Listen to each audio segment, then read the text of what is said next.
theoretically, yes, in the wrong hands, but that's like saying, could a gun kill someone? Of course it could. Or I guess like a butter knife, or like, could a kitchen knife kill someone? Mm-hmm. Well, yeah, in the wrong hands, sure. For sure. I can see that. It's not meant to kill people, but it could. Yeah. Well, welcome to the podcast, everyone. I have my good friend Nathan Flagg here. If you guys want to support the podcast, good options to do that would be to like us on Twitter, Facebook, Instagram, YouTube, share, comment, subscribe, all that good shit. If you want to support with your dollars, you can go to anchor.fm/skulls and knives, click the support tab, and then $1 will get you into the Facebook group. $5 will get you into the group and a sticker, and then $10 a month will get you into the group, the sticker, a free t-shirt, and extra goodies that we have along the way.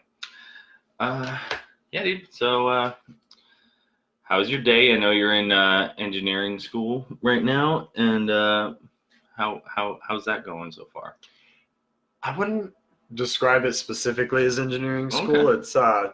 It's a engineering technologies degree. Okay. So it's electrical engineering technologies, and kind of how that differs from engineering a little bit is engineering is more of an applied systems approach, kind of working on a bigger scale with bigger, more conceptual ideas and designs, whereas the electrical engineering technologies deals with hands-on, sitting in front of you, working on circuits, electrical circuits, electrical components, et cetera, integrated circuits. So it's really interesting because my labs compared to that of an average engineering student are a lot different. I spend a lot of my time sitting over a magnifying glass with a soldering iron in my hand, which is really fun. That kind of lab environment. To be honest, I compare it to Legos with some of my friends. I was obsessed with Legos as a kid, and I just had to it just clicked immediately, because it's putting pieces together according to a directions guide, basically. So Legos. Yeah, hands-on stuff's always been way more fun for me too. That's why I got into cooking. Yeah. So, what got you into that? That actually kind of, I like to give a little backstory with that because there are some important points with it. Yeah. And one of the big ones was I was talking to my best friend one day. I decided not to go to a college right out of high school just because I figured, I didn't want to jump into it without knowing what I was going to do. It costs a lot of money nowadays. I've never been in a financially comfortable position, and so it just didn't seem really smart to be going to college right out of school when I was going through so many different things. I wanted to be a psychologist. There was a time I wanted to be an anthropologist. Hell, I wanted to be an art director. Those fun arts degrees that aren't really that fun. No. So I decided to wait a bit, and then I finally was getting to the point where not going to college was hurting me more than going to college would be. And so I decided it's time to go to college, but I still didn't know what I wanted to go for. So I started talking to my best friend, Richard. We started out as roommates, literally met on Craigslist, and, just hung out for years. And I asked him, what should I go to? What do you think I should go to college for? You know what I like, you know who I am. And he's like, well, one of my friends told me, don't think about what you want to do. Don't think about what your passion is. That's not, that'll die. If you work every day doing what you quote unquote love, then you're not going to love it as much by the end of that career. Yeah. He was like, instead, ask yourself what you find to be the most despicable thing on the planet. Whatever you think is terrible, whatever you don't like about the world, and try to fix it or do something that contributes to the people who do fix it. Even if you're as much as for my example, I chose electrical engineering because they've got renewable courses at the college I'm going to, Portland Community College. They've got courses. That's the only program with courses in renewable energy, which is what I chose because I think climate change is kind of the worst thing. If we don't stop it, we're going to die within the next couple of decades, or so the scientists say. Mhm. But anyway, he said, basically pick the thing you find the most despicable in the world Mhm. and contribute to the fixing of that, even if you're so much as a janitor at a solar company. Mhm. It's something. You're Yeah. cleaning the place where the minds that are fixing a problem that you don't like are at, and that's contributing. Even if it's, you don't have to be the smartest person in the world to contribute to things that you feel like need to be dealt with. And so with that in mind, I enrolled at PCC and started researching their classes and found that this electrical engineering degree, despite having never really thought about electrical engineering, I immediately chose it because it had those renewable courses I was talking about, that renewable focus. I'm very driven to go in specifically that direction, which a lot of people have asked me about because it's a focus. And so when you're that focused, your job selection shrinks quite a bit. As a renewable energy engineer, I can only do a select amount of jobs that, say, a regular electrical engineer would have those jobs plus a plethora of other ones that aren't related to green energy. And so, my choice is an interesting one, but I know that is what I want to do. And so that's how I ended up in EET, honestly. And I didn't know if I was going to like electrical engineering. I didn't know what it was about. I didn't know what you did. I didn't know, specific engineering technologies, electrical engineering technologies. I don't really know. I didn't really know what exactly went into it. And so when I started classes, I was really excited because I was going to be learning something new and literally completely new. Like, I didn't know the first thing. I know that my plugs say 120 volts. I know that my adapter for my laptop is, a 5-volt adapter or 12-volt adapter, but that's just because I know how to read. It's on the stuff, so they tell you. But beyond that, just learning the details of how it all works has been really interesting. I can look at my TV and say, hey, I know exactly how much that costs down to the cent every year. Or I can do the math to find out. So that's pretty cool, man. And so putting an emphasis on renewables, I know you're doing like some solar installs, but as a side job as well. But a little bit. Yeah, is solar, like, do you think solar is the future, or just renewables in general, or how do you think the future looks with renewable energy? I actually haven't really decided on that, to be honest. Okay. Originally, I was like, solar's the future. I was thinking about Tesla and Elon Musk's solar project and the solar roof and the battery wall. He's done a lot of things that have made solar kind of a trend. And so for a minute, I was completely on board. I was sold. Solar is the future. We're going to get power from the sun. I mean, it's going to be there for billions of years. It is literally the most limitless source of energy that our civilization can access compared to anything.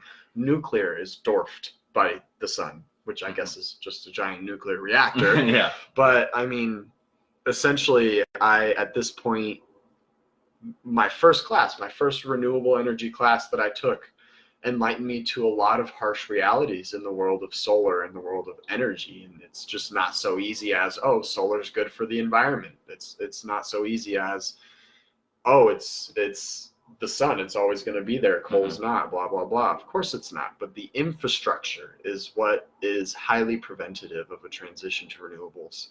And so to like answer your question more directly, I'd like to say that I believe in solar, but it's not a universal sold set and done deal. It's a trend right now. There's a lot of work, and we've come very far in just the past decade, following a lot of computer component trends. Actually, solar energy had a period where it was almost doubling in capacity every year, kind of the same way that integrated circuits did, and transistors. And when we got into semiconductors and stuff, it became really interesting. You could double the amount of transistors you had on a computer chip, and similarly, you could almost double the capacity of a solar panel for its efficiency, which right now, top rated, most expensive solar panel, I believe, is around between 29 and 35% efficient. So that means that out of all the energy that that panel sees, only 25 to 30% actually gets to the client or what have you, the person, to the consumer, to the person who's going to use that energy for, you know, a plethora of reasons. Surprisingly, coal is not very much higher than that. So coal is only like 37 to 39, just because of transferring from large power plants into a city. You get a lot of losses on lines, you get a lot of losses in the creation of the energy.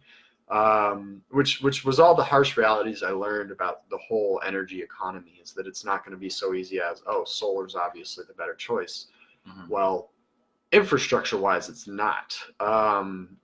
Which I could go on a whole nother tangent about how the infrastructure of solar energy is going to be a really hard hurdle, but more that's kind of, again, going off on a tangent. And so in basically in answering your question, it's not so easy as solar is the future or solar isn't. You know, you think it's like a combination of renewables? Do you think we'll be able to completely get off fossil fuels someday? Yeah, sure. But not within the timeline that everybody wants. Yeah, everybody's like renewable 100% by 2050, but that's almost science, like on paper, math wise, on paper specifically, not any like real, it's projections, it's predicted impossible, just because the amount of infrastructure overhaul and just, you know, completely redesigning a lot of homes that are built, that have already been built, that have been around for 30 years, aren't structurally capable of handling solar panels on their roof.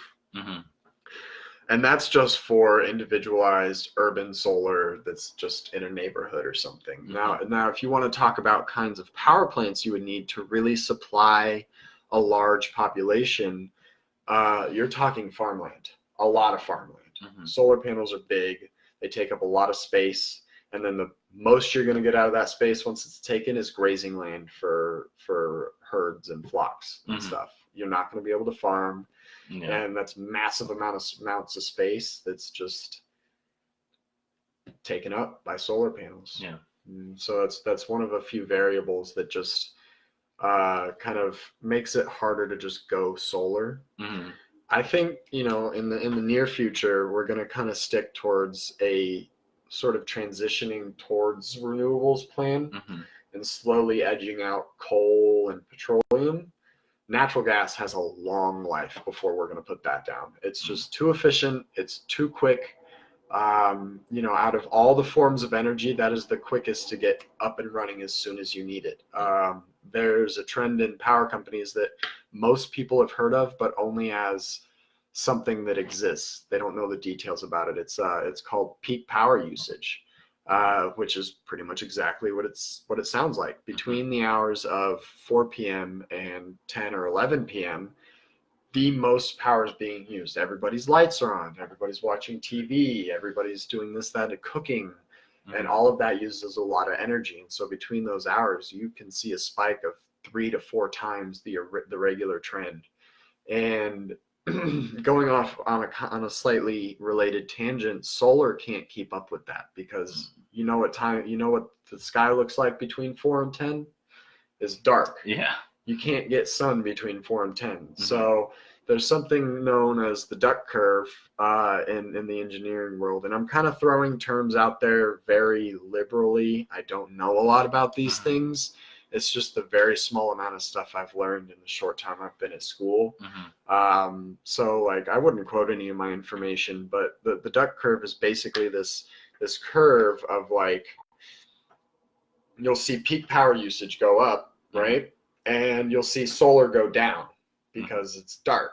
And so you get this shape of a duck where it's like there's a little bump midday and then a spike at between 4 and 11. And solar's just going like, you know, it goes like this and then, you know, goes back up at the end for the morning, and it looks like a duck.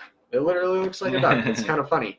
It was sad. It was morbidly funny for me, because that's the reality of solar, is that it would be the perfect energy source if it didn't have those periods of no energy, creation, or not creation, but harvesting. I can't think of the word, but generation. That's the word. No, there's no energy generation during peak periods, and that's where batteries come in. But that technology is emerging. Batteries are expensive. They're big. Historically dangerous. I mean, we know what happened with the Note 10. Or was that the 8? That was the 8, sorry. Or was it? No, it was the 7. Goodness, that was a while ago. Time flies when you're having fun. So yeah, the Note 7 blowing up and stuff. Anyway, that's just that. Though that was honestly, that battery was a I don't want to say experiment because that's not accurate. They wouldn't put an experiment out for sale, but it was a newer technology the way it was. Lithium ions have really broken a barrier, which they're a great battery technology, other than the harmful and rare materials you have to gather to make them. They're smaller and more efficient than any battery we've ever had. And you don't have to deal with heat as much, which is a huge problem for batteries. And so, that's going to help solar, and it's good because there's a shit ton of research going into it, because people want longer lasting laptops, cell phones, electric cars, all these things that people want.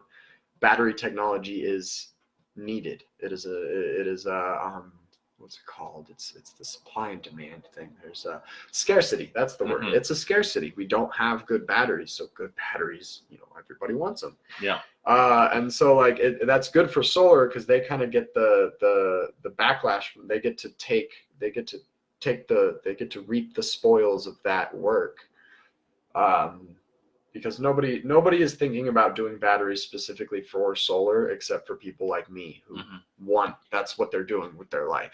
Yeah. You ask the average person, what do they want a good battery for? They say, I want this damn brick to last longer,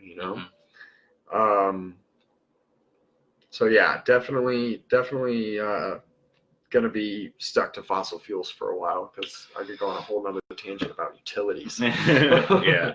Oh, that's unfortunate, but we'll get there eventually. Yeah. Eventually, we're working on it.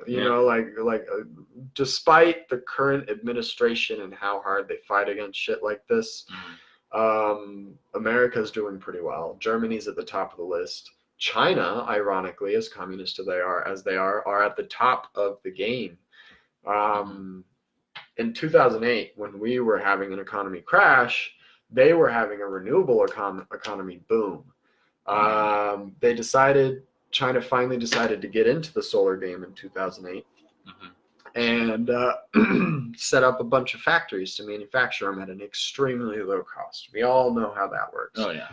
And so you can see a spike in the value of solar at that point, because it became infinitely cheaper to make them in China and ship them over here. And on top of that, you did see a big shutdown of local manufacturers, though, which kind of sucks.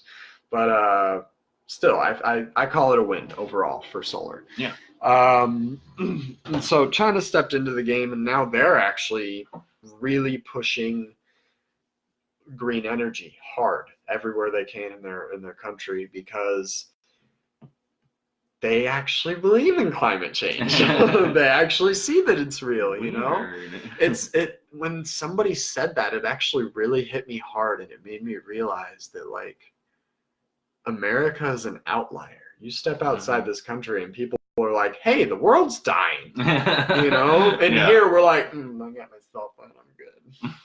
Well, it's because we live a cushy life here. That is exactly what it is. Our privilege has blinded us. Yeah, and most of us have very little care in the world, as far as actually surviving goes. It's relatively easy to survive here. Oh my goodness. With the plethora of resources we have. It's not even surviving anymore. It's existing. Yeah.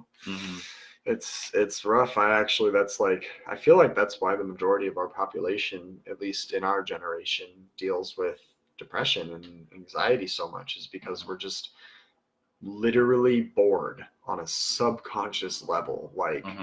Our lives are so simple and easy that we start creating problems for ourselves, literally out of thin air. and it just messes everything up. Or we, I guess, make mountains out of molehills too. I've done it plenty of times. Oh yeah, everybody has. But like, I just, every once in a while, I like to fantasize about living in a different era when my biggest worry wasn't whether or not my phone was charged. It was whether or not my body was charged. I had food, water, clean water. It was the small cut that I got that could turn into gangrene and have my arm fall off or I die, like when life had bigger problems, it was much simpler. And so sometimes I envy that state of existence. Yeah. But I mean, I'm also happy to be where I am. Right. Pretty comfy. It's pretty cool being able to drink some Dr. Pepper and talking to a microphone and having no worry about anything going on right now. Right. Like Dr. Pepper would be like nectar of the gods in times past. You go far enough back, they're gonna be like, oh my god. Especially someone who's like never had straight like sugar before. Like or carbonated anything. Yeah, or carbonated anything. Like oh, it's bubbly. It's witch's brew. Exactly. Oh my goodness, that's funny. That's great. That's great. So I wanted to talk to you a little bit about tech integration into our minds. Ah, yes. Because we talked about this the other day at work. A little bit. And we didn't get too long to expand on the subject at work, but I was like, this would be perfect podcast material. So it was fun. How close are we to having our iPhones in our brains? Okay, preface. Okay. While I know, I have basically scratched the tip of the iceberg. And when I say scratched, I mean picked a few flakes off the very tip with my fingernail. Like nothing. I know nothing about this. Which is 100 times more than I have. So like, just listeners, beware. My information isn't necessarily wrong, but it's not right either. Honestly, the friend Richard that I was talking about earlier might get upset at me when I tell him about this because he's a big fact checker person. He really worries about that kind of stuff. You don't give out information unless you're like 100% sure that you are giving out accurate information. His opinion. Yeah. See, I always give the preface to people too on here before I say anything of factual information. I'm like, I am not an expert. I just like to look into shit. And so I like to theorize. That's really what this is. It's going to be, just telling a story more than anything. Yeah, exactly. A story with a little bit of historical and current background. I pulled up a bunch of articles on here, but I realized that the time it would take to read those is just horrid. Okay, so we'll just play with what I've got in my head, which isn't much. But effectively, I'd like to start with a company that Elon Musk is working on. Okay. It's called Neuralink, and a lot of people know about it. A lot of people think they know about it. Nobody really knows about it, except for Elon Musk. He keeps it pretty hush-hush. He did release an article a little while ago saying he actually wasn't that far away from something that can kind of, it's almost that kind of brain-computer interface thing, but not really. It's like, it's lumped into the genre, so to speak, but it's still a different story. But he's working on it. He's working on it hard.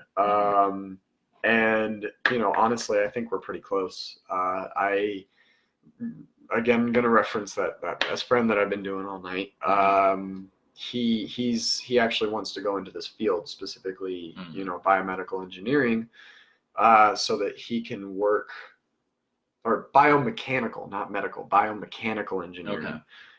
Specifically with the idea of working with BCIs, brain-computer interfaces, so that, because he believes that is the future.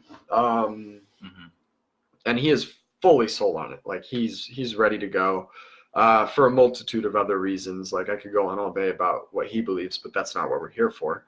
No, effectively, like, I don't know, if I were to give a stupid guesstimation, I would say like within the next 50, 100 years, we would have serious like brain interface like connections. So is this? It's like, so if I had like a thought, right, it would like basically be like instantly Googling it kind of deal. Like in theory. Actually, no, that's exactly right. Okay. Like that theory is the theory. That is the goal. That is the dream. It's basically you think about something, you can immediately know anything about that subject that you want to know without having to pull out a phone and Google it, without having, with nothing more than the thought of it. And like there's actually a really great show that just came out that does a surprisingly good job of not demonizing it. They do demonize a risk of these kinds of things. For example, hacking is a whole nother deal when it's connected to your brain. If somebody can hack your brain, that's pretty fucking scary, if I'm going to be totally honest. Yeah, that's the thing I'm most worried about with it. That and like the government or whatever entity is that would be in charge of putting it in you would have access to your thoughts. Well, I mean, kind of weird. Effectively, they already do, just a little bit slower. Yeah. It's just a little bit slower right now because there's a little bit more interaction that has to go into it. Yeah. But unless you're a ghost on the internet, privacy is damn near non-existent. Like, that's something that when I start talking to people about this stuff that's still kind of almost in the science, it's coming from the sci-fi realm into the science realm. I explained to them that like, I lost my train of thought. What was I talking about? Goodness gracious, that was bad. You were talking about the information. Oh my gosh, why am I losing? Oh, the information on the internet and like just how it's all there. It's like privacy at it even now is almost non-existent unless, like I said, you're a ghost on the internet. And so it's like that's what I try and tell people, and is that like honestly, I've accepted my non-privacy. Whether I like it or not, people are going to find out what I did. Yeah. What I'm going to do. People. Somebody somewhere is reading about me. Somebody's watching this. This is information, isn't it? Yeah. And it's like, I'm over it. I'm like, okay, you have my information. So what? You're selling it to someone. So what? Okay. Like, I can't do anything about it at this point except for go ghost on the internet. And fuck if I'm going to do that. Well, yeah. And I feel like the biggest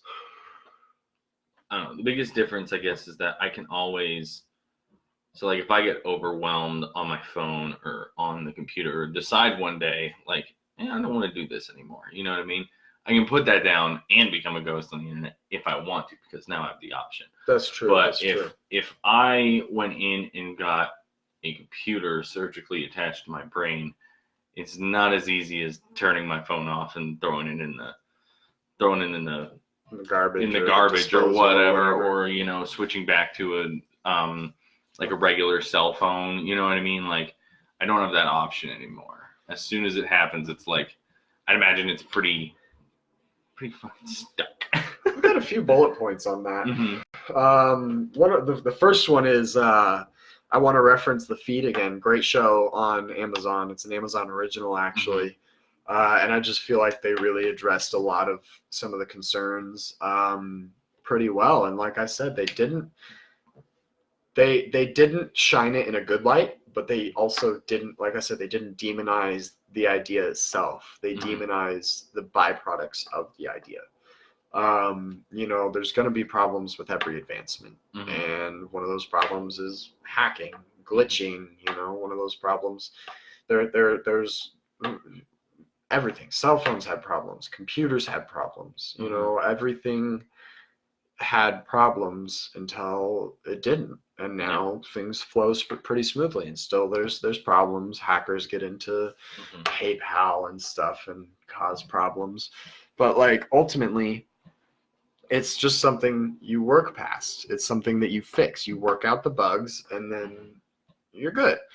And then as far as like turning it off, the feed, that's what I was getting at. The feed addresses that well because you can turn it off. You can go off, as it's called in the show, where you turn off your feed is what it's, that's why it's called the feed, is because it's the company is called, they call it a feed. And so you can turn it off. In the show, they had gotten to the point where they could actually enable you, is what they call it, in the uterus, so they could basically give you a feed before you're born. And removing it is really hard because it basically, in the same way you can imagine a network interacting with your brain network, the physical components interact and connect to your brain, and so to a degree it's actually impossible to get out. Yeah. Which is, you know, a pretty scary thing, but you know, turning it off is an option. But that does give me a good segue into kind of like my final bullet point on that, which is just what I like to refer to as obsoletism. And for this, I'll go to self-driving cars to kind of explain it a little bit, because that's also a fun tech thing to jump into. Right now, everybody wants to drive. Everybody loves driving. Everybody drives. We don't have self-driving cars, and we haven't done horses in hundreds of years. But I can say with 100% confidence and assurance that within the next 30 years, self-driving cars will outnumber human-driven vehicles. They're safer. Computers that can communicate with each other, no more accidents. Because this car over here on the freeway going 200 miles an hour, 2 inches behind the next car, they're communicating. There's this kind of like, I don't want to call it an open source network because I don't know shit about this technology, so everything I say take with a grain of salt. But all of these cars as computers can intimately communicate and like talk to each other directly. So you can have cars barreling down the freeways 2 inches from each other on all sides and not have to worry about anything, because this car right here in the line of cars that are 2 inches away from each other knows that the car 3 miles ahead is about to slow down. Not is slowing down, but is about to. Because that car told him, like, however many nanoseconds ago, that I'm about to stop. And told all the cars in the line. So everybody slows down in sync. That's just how I imagine it in my head. I haven't seen anything like that published, but I could go on. You know, this kind of connects to the brain computer interface thing. It's like Elon Musk's story about it, which he does the self-driving cars too. He honestly does it all. I love Elon Musk. I'm just going to throw it out there. I worship the man. He's amazing. If there is a God, he is it. No, he the way he kind of tells it is AI is around the corner, whether we like it or not. AI is being employed now, simple AI, not true AI, or what's referred to as, what's it called? There's a special name for an AI that is actually self-aware. And I forgot what it is, but it's a cool name. What we have now are basically computers that we have programmed to read all of the information on a specific and particular subject and learn through machine learning and neural networks, which are interesting as hell. I watched a YouTube video on neural networks one time. Absolutely insane, these things. Basically, scientists are at the point where they're trying to reproduce the brain neural networks, like neurons, in a computer, as a computer, which was the first step to really, you know, figuring out AI. And machine learning is it's like the step-by-step learning. You know, do this and then do this and then do this. That's like machine learning. And neural networks is almost intuitive kind of thing. Like you build layers of something. And so that's a very rough and ragged description of machine learning and neural networks, because they apply to AI in such that we have medical AI that can perform surgeries and save lives in a Mhm. way that human doctors are physically incapable of. Yeah. But anyway, going back to what I was originally talking about, Elon Musk is of the belief that we are on the verge, on the precipice Mhm. of true AI, of sentient, self-aware, artificial intelligence. There's so many people working on it. Mhm. Google's working on it. Tesla's working on it. Backyard computer scientists are working on it. Mhm. Everybody wants to get AI up. Everybody. I mean, everybody in the tech world. Obviously, there's a lot more people who, to put it bluntly, are, no, I'm not going to say that, but there's a lot of people who are skeptical. I'll put it that way. And so, like, but the biggest and smartest companies in the world are working on it. And so whether people like it or not, it's around the corner. And in Elon's opinion, we either find a way to compete with AI or submit to AI and whatever it wants, period. Because as soon as AI is real and is connected to something that is not a closed network, it is, in very light terms, God. Because it will be a supreme intelligence that knows everything and can do anything instantly. Anything that's connected to the internet, it can use. So any machines that are connected to a network that is also connected to the internet, it can use. So it could make anything. That's just the physical aspect of it. I can't even start on things like the stock market and the internet and information and how it flows. And AI would be able to manipulate everything on the globe in an instant, and we wouldn't even know it was happening until it was done. And so basically, as soon as AI becomes sentient, it's going to decide whether we're a threat, something to protect, or not even worth their time, or something to love and be benevolent towards. Elon thinks that I honestly don't, because think of the most intelligent humans that have ever existed. Einstein, he loved humans. He wanted to save them. He wanted, he was pursuing science in their favor, Granted, he was part of the whole atom bomb thing, but that's not what he wanted. That's not what he was doing. Look at Elon Musk. I believe Elon Musk is the smartest man, one of the smartest men currently alive. And thereby one of the smartest men to have lived. And he literally has said that he will give up everything if it means he can help the human race succeed in whatever it is. I mean, look at how much he's done and how much money he's lost doing what he's done. Granted, he's been successful, but that's because he's worked his ass off. But he's got, SpaceX, Tesla, Solar City, Neuralink, PayPal, how many other things? He's done so much shit for humanity. He specifically says it's for humanity.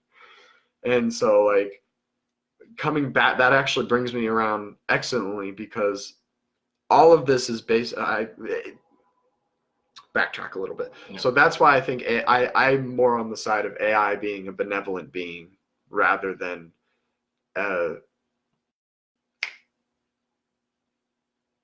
violent. No, there's a word that goes alongside benevolent that's like the opposite of benevolent. But the evil.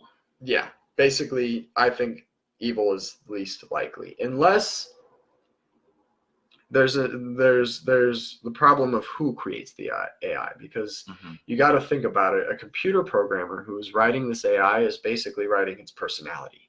So if you have some halfway psychotic, at home, basement coder working in pure darkness, and he's on the verge of insanity,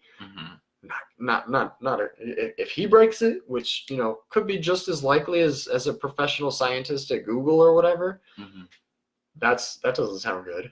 And so that provides the perfect segue into the real question that you asked about why I think BCI is so important. And it's because, for the same reason Elon does, it's the only way we're going to be able to compete with AI. Because there's no way a human, even using this kind of setup with computers and everything can be as fast as an AI. Then why would we create the AI in the first place? If it can beat us, go fast. I get that it's the pinnacle of technology, creating an actual thinking sentient thing out of electronics. But if it's going to be even possibly, maybe even not on purpose from the AI, the downfall of humans, why create it? When has I'm just curious. I'm just going to look back at history. When has any question of why ever stopped us? Once somebody gets the idea in their head, somebody's going to do it. And especially in this world where we can communicate with somebody on the other side of the planet in an instant. As soon as one person has the idea and that idea becomes something physical, whether it's a post on Facebook, somebody else is going to have the idea, and then it's done. And the idea is spread, and somebody's going to do it. So at this point, it's just because we've had the idea. To get to the root of why, it's because we had the idea. But nowadays, why Google and Elon Musk and people who want to use AI for good want to get there first, so that the people who want to use it for bad don't. Yeah. So that's why they're trying to do it. We all know why the bad people are trying to do it, blah, blah, blah, etc. But either way, people are trying to do it because other people are trying to do it, and they want to get there first because they think that the reason they're doing it is right. It comes down to a personal question, and I'm not in the field, so I don't have a full opinion. Honestly, I want to see it because I think it's cool. But I definitely don't disagree with other people's skepticism on it. Yeah. I also, so going back to the integrated mind, do you think it'll be mandated once it comes out? That that kind of connects to the obsoletism thing I said. I don't think it'll be mandated immediately. I don't even think it'll be mandated for the first few generations. It'll be an option because there's going to be people alive who were born without it. Yeah. Eventually, it's going to be less of a mandate and more of just a given. I'm sure there will be a law here or there, some clause or something, but that's just what advancement is. The only place you've seen horse-drawn carriages is Amish communities. That's because they're not safe on things like freeways where everything else is traveling at high speeds. They're obsolete. Yeah. You don't see somebody using the first Mac 2 computer, the MacBook 2 computer, because it's this big, and this thing is better than the computers put on spaceships 20 years ago. Yeah. Just this little thing right here. And so obsoletism. Eventually, an unenhanced human brain will be obsolete. And so it won't be a matter of like, oh, I just want to put down technology. We will be technology to an extent. Yeah. I like to think of it as an evolutionary step that we're just speeding up, because that's what humans, ever since humans became slightly separate from chimpanzees and other apes, we've just been doing things that slowly speed up our evolution faster than the species around us. Yeah. Fire brought us to cooked food, which changed the physiology of our body, which led to bigger brains. By the whole bipedalism thing, everything, all of those, the previous evolution became obsolete, and the new evolution is what it took to survive. Survival of the fittest, so to speak. Yeah. BCI is going to be the new fittest. Yeah. Either that or designer jeans. You got to pick one. Right. The show. Yeah, with AI and getting microchips in our brain, and even now with just normal internet, like the interconnection of all of us.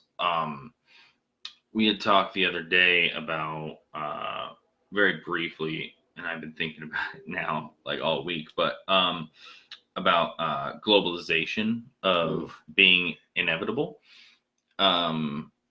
So we had, I mean, I see globalization being completely inevitable because of all of these technologies coming around. I think the world's getting smaller and smaller and smaller. I can agree with that.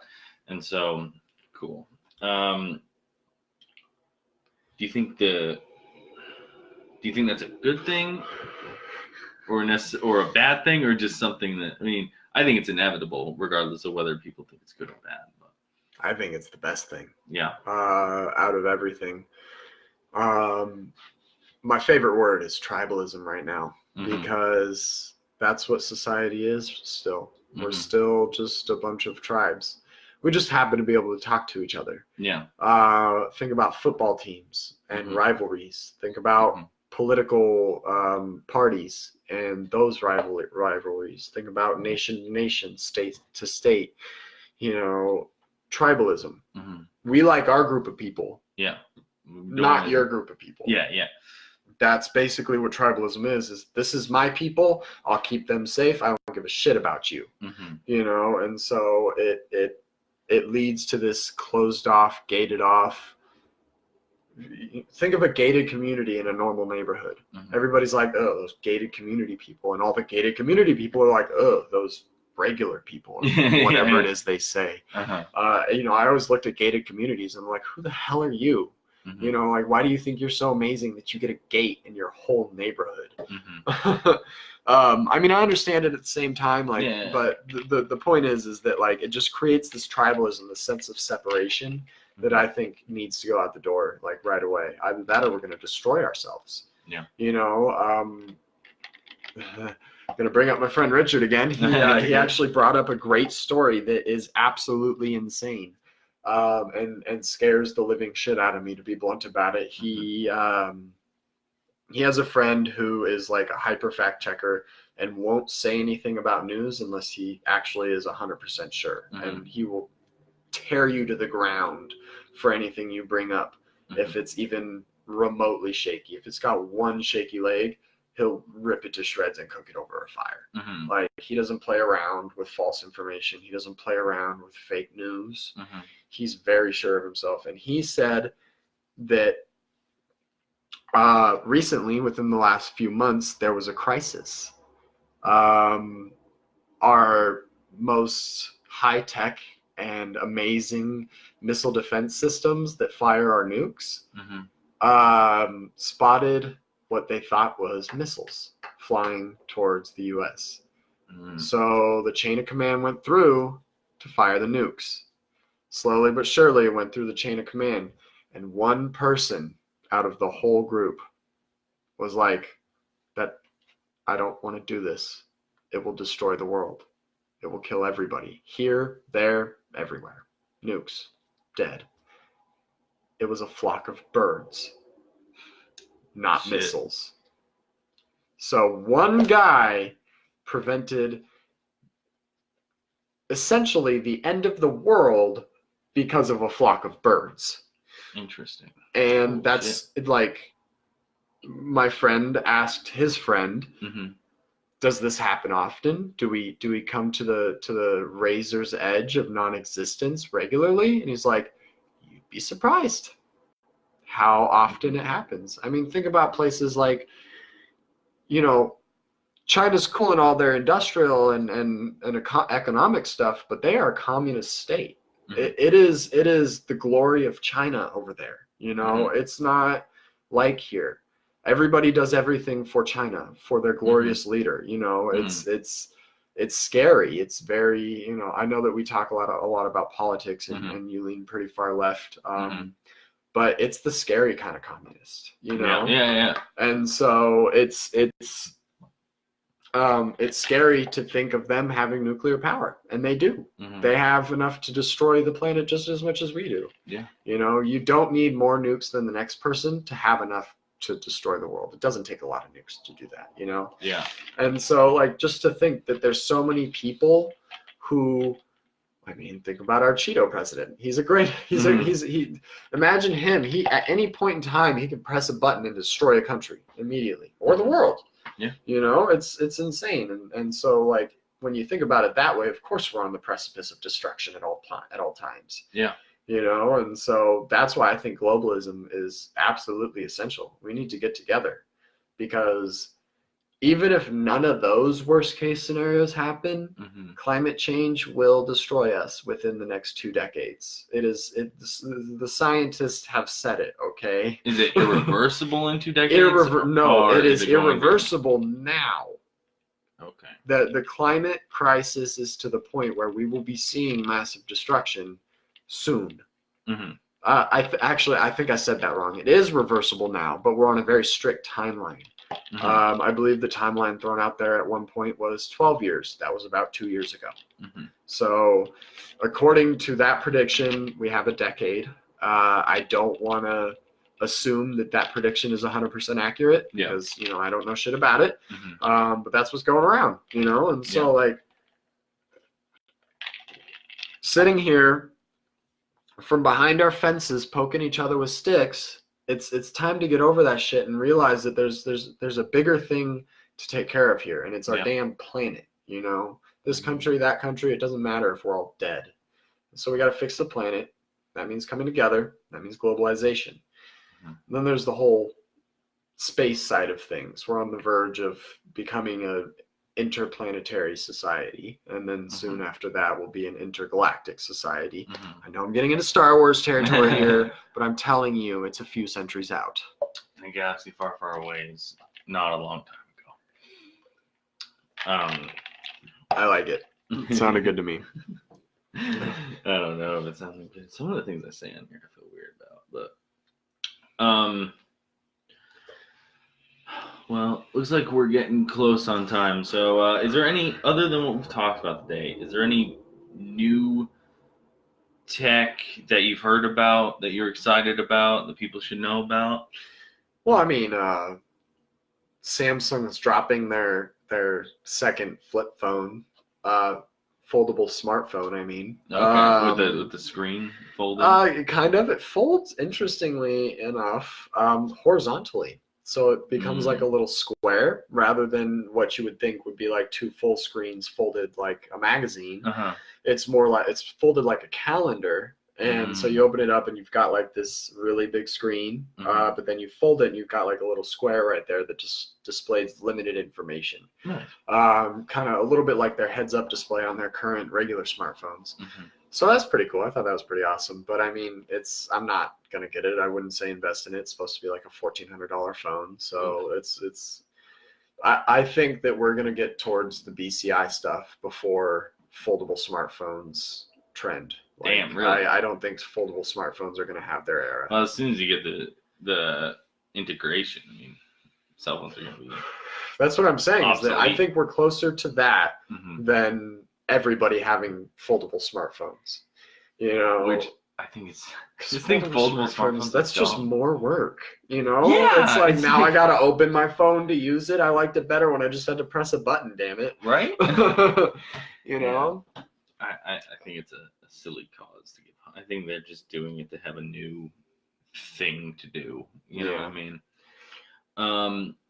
There is one other thing I'd like to throw out please. there that's not related to new tech or anything. It's just something that I found for one of my projects in school. I'm working on a electrical circuitry project, and I guess I wanted to throw it out there to the listeners that there's this really cool website. There's this really cool company called Arduino that does Arudino, Arduino. Okay.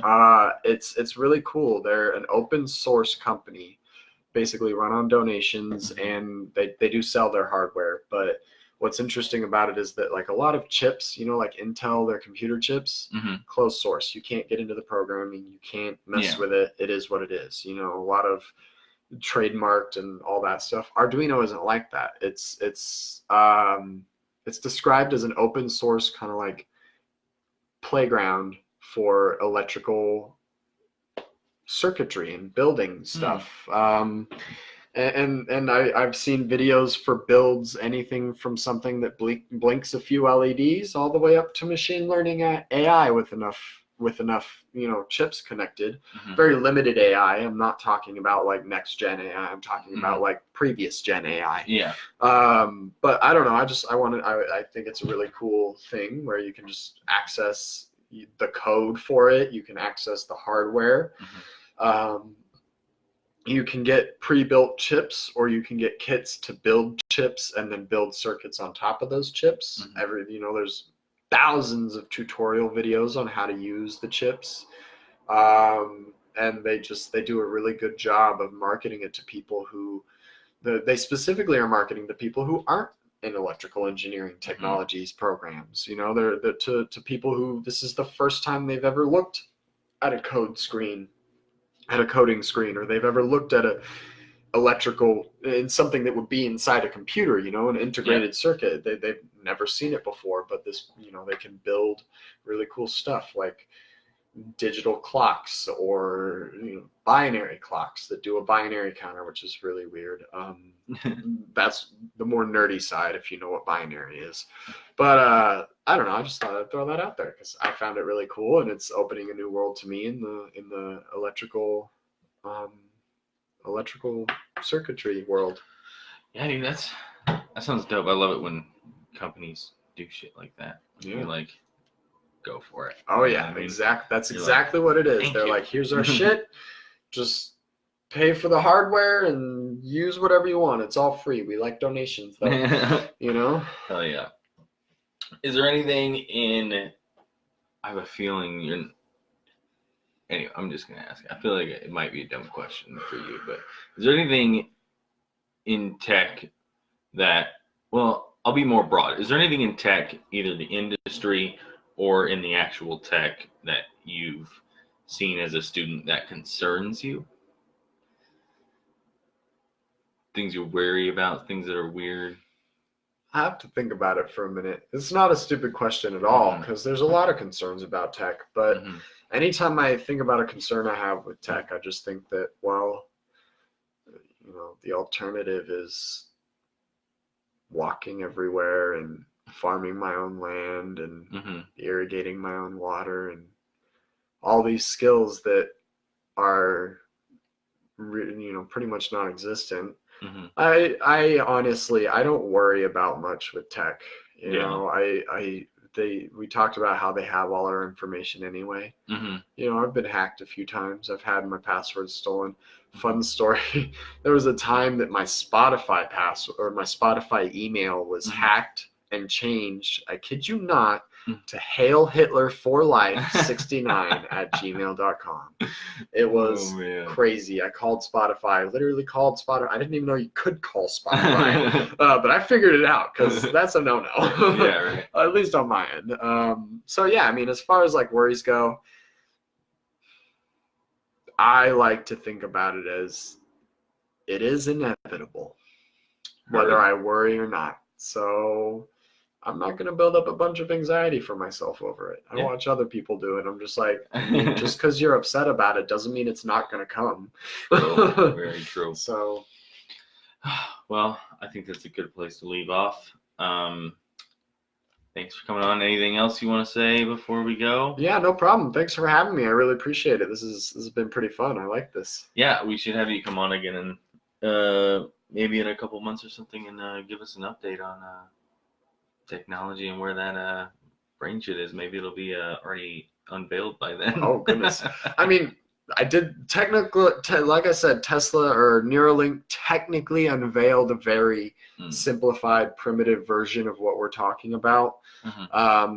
So it could be right around the corner. We don't know. All it takes is one technological breakthrough, and suddenly you're there. So I'd love to come on again. That sounds great. Perfect, man. Thank you. Yeah, no problem. All right, guys. Again, thanks for tuning in. Make sure you check out Twitter, Instagram, Facebook, YouTube, like, subscribe, rate, all that other shit. And don't forget to go to anchor.fm/skulls and knives and support us. Thanks. Bye.